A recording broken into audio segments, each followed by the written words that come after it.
A heartbreaking scene in Texas where police say a standoff ended in the deaths of 8 people, including 6 children, one as young as 6 years old. Sheriff's deputies say they were on a routine check at a Houston area home when someone inside that house opened fire on the deputies. The suspected gunman eventually surrendered, but investigators say he first killed the 2 adults and 6 kids. Anita Vogel joins us now live from our Los Angeles bureau. Anita? Well, Harris, some interesting details that we're learning today. Police say the suspect, David Connolly, had an on and off relationship with the adult female victim, 40-year-old Valerie Jackson, for years, perhaps even before she married her husband, and that the oldest child, a 13-year-old boy, may actually have been his son. Connolly told police he discovered the locks to the house had been changed on Saturday morning, and he slipped into the home through an unlocked window. But we still don't know the motive of the shooting, and now police are trying to piece it all together. Mass killings and the taking of the entire family are a tragedy. They're tragic realities that our community has been forced to confront all too often.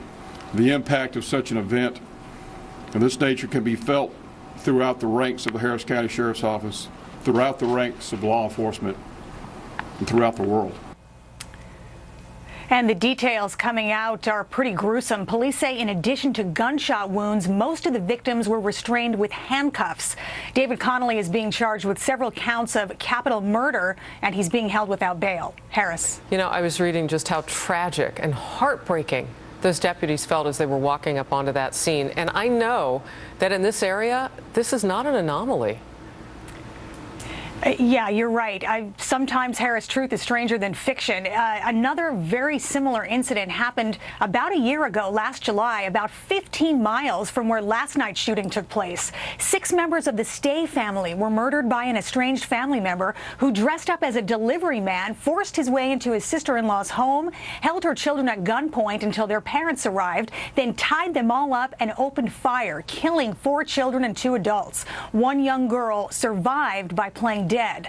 And today, of course, officers could not help but recall this latest shooting had such eerie similarities to the one a year ago. The Harris County Sheriff's Department there is providing assistance counselors to the officers to help deal with the tragedy that they're feeling and the horror that they saw today. Harris, back to you. Anita, thank you very much. Well, it's back to the campaign trail for the Republican presidential candidates. Who has the momentum now after the debates and the red state gathering this weekend in Georgia? And can they ride it all the way to the Republican Party's nomination? The Fox News political insiders are going to get mic'd up right here at home base. And we want you to chime in while you're watching us. Hit us up on our Fox News social pages, Facebook and Twitter. Stay with us.